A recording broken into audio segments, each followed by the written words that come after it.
Hi friends, ಎಲ್ರಿಗೂ ನಮಸ್ಕಾರ. Welcome back to my channel. ನಾನಿವತ್ತಿನ ದಿನ ಕ್ವಿಕ್ಕಾಗಿ ಹಾಗೆ ಇನ್ಸ್ಟೆಂಟಾಗಿ ಒಂದು ಗೋಧಿ ದೋಸೆನ ಯಾವ ರೀತಿ ಮಾಡ್ಕೊಳ್ಳೋದು ಸಿಂಪಲ್ಲಾಗಿ ಅಂತ ತೋರಿಸ್ಕೊಡ್ತಾ ಇದ್ದೀನಿ. ಹಾಗೆ ಇನ್ನೂ ಯಾರು ನನ್ನ ಚಾನಲ್ನ ಸಬ್ಸ್ಕ್ರೈಬ್ ಮಾಡ್ಕೊಂಡಿಲ್ಲ, ಪ್ಲೀಸ್ ಬೇಗ ಹೋಗಿ ಸಬ್ಸ್ಕ್ರೈಬ್ ಮಾಡ್ಕೊಳ್ಳಿ. ಹಾಗೆ ಪಕ್ಕದಲ್ಲಿರುವಂಥ ಬೆಲ್ ಐಕಾನ್ನ ಕ್ಲಿಕ್ ಮಾಡಿ. ಹಾಗಾದರೆ ಫ್ರೆಂಡ್ಸ್, ಈ ಒಂದು ರೆಸಿಪಿನ ನೀವು ಲಂಚ್ ಬಾಕ್ಸಿಗೂ ಕೂಡ ಸರ್ವ್ ಮಾಡಿ ಕೊಡ್ಬೋದು. ತುಂಬಾ ರುಚಿಯಾಗಿರುವಂಥ ಈ ರೆಸಿಪಿ ಹೇಗೆ ಮಾಡೋದು ಅಂತ ನೋಡೋಣ ಬನ್ನಿ. ಓಕೆ ಫ್ರೆಂಡ್ಸ್, ನಾನಿಲ್ಲಿ ಒಂದು ಪಾತ್ರೆಗೆ ಗೋಧಿ ಹಿಟ್ಟನ್ನು 1.5 ಕಪ್ ಆಗುವಷ್ಟು ಹಾಕ್ಕೊಳ್ತಾ ಇದ್ದೀನಿ. ಜರಡಿಗೆ ಹಿಡಿದಿರುವಂಥ ಹಿಟ್ಟು 1.5 ಕಪ್ಪಷ್ಟು ತೊಗೊಂಡಿದ್ದೀನಿ. ನಂತರ ನಾನು ಒಂದು ಸ್ವಲ್ಪ ಉಪ್ಪನ್ನು ಹಾಕ್ಕೊಂಡ್ಬಿಟ್ಟು ಮಿಕ್ಸ್ ಮಾಡ್ಕೊಳ್ತಾ ಇದ್ದೀನಿ. ಈ ರೀತಿ ಸೌಟಿಂದ ಒಂದು ಸ್ವಲ್ಪ ಮಿಕ್ಸ್ ಮಾಡ್ಕೋಬೇಕು. ಮಿಕ್ಸ್ ಮಾಡ್ಕೊಂಡ ನಂತರ ಸ್ವಲ್ಪನೇ ನೀರನ್ನು ಹಾಕ್ಕೊಂಡ್ಬಿಟ್ಟು ಒಂಚೂರು ಗಂಟಿಲ್ದಂಗೆ ಇದನ್ನು ಕಲಿಸ್ಕೋಬೇಕಾಗುತ್ತೆ. ಗೋಧಿ ಹಿಟ್ಟು ಬೇಗನೆ ಗಂಟಾಗಿಬಿಡುತ್ತೆ. ಹಾಗಾಗಿ ಸ್ವಲ್ಪ ನೀರನ್ನು ಹಾಕ್ಕೊಂಡು ಚೆನ್ನಾಗಿ ದೋಸೆ ಹಿಟ್ಟಿನ ಹದಕ್ಕೆ ಮಿಕ್ಸ್ ಮಾಡ್ಕೋಬೇಕಾಗುತ್ತೆ. ಓಕೆ, ನೋಡ್ತಾ ಇರ್ಬೋದು ಇವಾಗ ಗಟ್ಟಿಯಾಗಿದೆ. ಇದನ್ನು ಈ ರೀತಿ ಚೆನ್ನಾಗಿ ಮಿಕ್ಸ್ ಮಾಡಿಕೊಂಡು ಸ್ವಲ್ಪನೂ ಗಂಟಿಲ್ದಂಗೆ ಮಿಕ್ಸ್ ಮಾಡಿಟ್ಕೊಂಡಿದ್ದೀನಿ. ಓಕೆ ಫ್ರೆಂಡ್ಸ್, ಈಗ ಮಿಕ್ಸ್ ಮಾಡಿಟ್ಕೊಂಡಿರುವಂಥ ಹಿಟ್ಟಿಗೆ ನಾನು ಸ್ವಲ್ಪ ಕರಿಬೇವಿನ ಸೊಪ್ಪನ್ನು ಚೆನ್ನಾಗಿ ಕಟ್ ಮಾಡಿ ಹಾಕ್ಕೊಳ್ತಾ ಇದ್ದೀನಿ. ಚಿಕ್ಕದಾಗಿ ಕಟ್ ಮಾಡಿ ಹಾಕ್ಕೊಳ್ತಾ ಇದ್ದೀನಿ. ಕರಿಬೇವು ಹಾಕೋದ್ರಿಂದ ತುಂಬಾ ಫ್ಲೇವರ್ ಚೆನ್ನಾಗಿರುತ್ತೆ. ಹಾಗೆ ನೀವು ಕೊತ್ತಂಬರಿ ಇದ್ದರೆ ಕೊತ್ತಂಬರಿ ಕೂಡ ಆ್ಯಡ್ ಮಾಡ್ಕೊಳ್ಬೋದು. ನಂತರ ನಾನು ಒಂದು ಅರ್ಧ ಟೀ ಸ್ಪೂನಷ್ಟು ಜೀರಿಗೆನ ಸೇರಿಸ್ಕೊತಾ ಇದ್ದೀನಿ. ಬೇಕಿದ್ದರೆ ನೀವು ಹಸಿಮೆಣಸಿನ್ಕಾಯಿ ಕೂಡ ಚೆನ್ನಾಗಿ ಚಿಕ್ಕದಾಗಿ ಕಟ್ ಮಾಡಿ ಹಾಕ್ಕೊಳ್ಬೋದು. ಬೇಡ ಅಂದರೆ ಸ್ಕಿಪ್ ಮಾಡ್ಕೊಳ್ಳಿ. ಮಕ್ಕಳು ತಿನ್ನೋದ್ರಿಂದ ನಾನು ಹಸಿಮೆಣಸಿನ್ಕಾಯಿನ ಹಾಕೋತಾ ಇಲ್ಲ.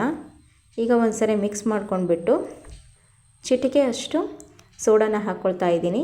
ದೋಸೆನ ಇನ್ಸ್ಟೆಂಟಾಗಿ ಮಾಡ್ತಿರೋದ್ರಿಂದ ಸೋಡಾ ಹಾಕಲೇಬೇಕಾಗುತ್ತೆ. ಹಾಕ್ಕೊಂಡ್ಬಿಟ್ಟು ಚೆನ್ನಾಗಿ ಒಂದು ಸರಿ ಮಿಕ್ಸ್ ಮಾಡ್ಕೋಬೇಕು.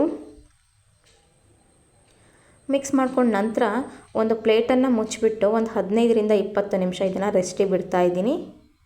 ಈ ರೀತಿ ಮಾಡೋದ್ರಿಂದ ನಮಗೆ ಹಿಟ್ಟು ಚೆನ್ನಾಗಿ ಹೊಂದ್ಕೊಳ್ಳುತ್ತೆ. ಹಾಗಾಗಿ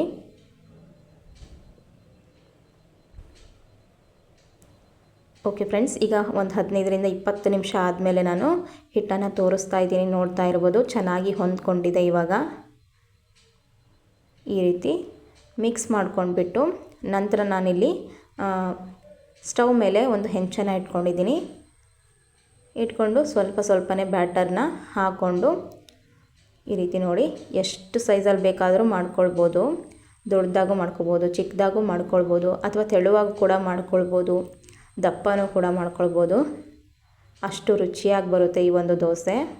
ಮೇಲ್ಗಡೆ ಸ್ವಲ್ಪ ತುಪ್ಪನೋ ಬೆಣ್ಣೆನೋ ಅಥವಾ ಎಣ್ಣೆನೋ ಹಾಕ್ಕೊಂಡ್ಬಿಟ್ಟು 2 ಸೈಡು ಚೆನ್ನಾಗಿ ಬೇಯಿಸ್ಕೊಂಡ್ರೆ ನಮ್ಮ ದೋಸೆ ರೆಡಿಯಾಗುತ್ತೆ.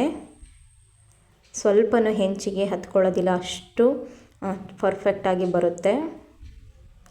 ಈಗ ನೋಡಿ ಒಂದು ಸೈಡು ಚೆನ್ನಾಗಿ ಬೇಯಿಸ್ಕೊಂಡಿದ್ದೀನಿ.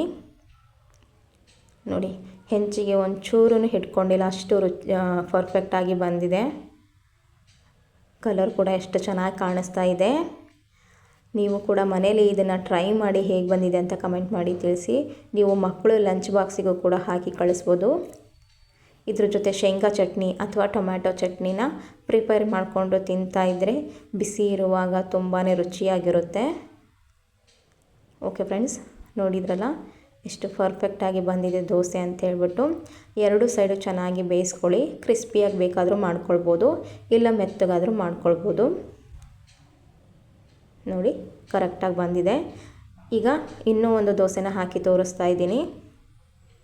ಈ ರೀತಿ ದೋಸೆ ಬ್ಯಾಟರ್ನ ಹಾಕ್ಕೊಂಡ್ಬಿಟ್ಟು ಚೆನ್ನಾಗಿ ಒಂದು ಸರಿ ಸ್ಪ್ರೆಡ್ ಮಾಡ್ಕೊಂಡ್ಬಿಟ್ಟು ಮೇಲ್ಗಡೆ ತುಪ್ಪ ಹಾಕಿ 2 ಸೈಡು ತುಪ್ಪ ಅಥವಾ ಎಣ್ಣೆನ ಹಾಕ್ಕೊಂಡ್ಬಿಟ್ಟು ಚೆನ್ನಾಗಿ ಬೇಯಿಸ್ಕೊಂಡ್ರೆ ದೋಸೆ ರೆಡಿಯಾಗಿ ಹೋಗ್ಬಿಡುತ್ತೆ.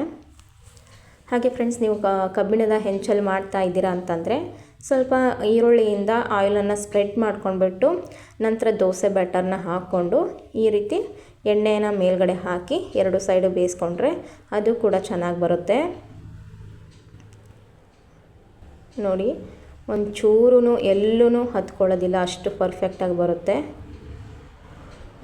ನೋಡಿದ್ರಲ್ಲ ಫ್ರೆಂಡ್ಸ್, ಈ ಒಂದು ರೆಸಿಪಿ ನಿಮಗೆ ಇಷ್ಟ ಆಗಿದರೆ ಪ್ಲೀಸ್ ಲೈಕ್ ಮಾಡಿ, ಶೇರ್ ಮಾಡಿ, ಕಮೆಂಟ್ ಮಾಡಿ, ಹಾಗೆ ಸಬ್ಸ್ಕ್ರೈಬ್ ಮಾಡ್ಕೊಳ್ಳಿ. ಇನ್ನೂ ಯಾರು ನನ್ನ ಚಾನಲ್ನ ವಿಸಿಟ್ ಮಾಡಿಲ್ಲ ಪ್ಲೀಸ್ ಬೇಗ ಹೋಗಿ ವಿಸಿಟ್ ಮಾಡಿ. ಯಾವೆಲ್ಲ ಹೊಸ ರೆಸಿಪಿನ ಹಾಕಿದ್ದೀನಿ ಅನ್ನೋದನ್ನು ನೀವು ಕೂಡ ಟ್ರೈ ಮಾಡಿ ನೋಡ್ಬೋದು.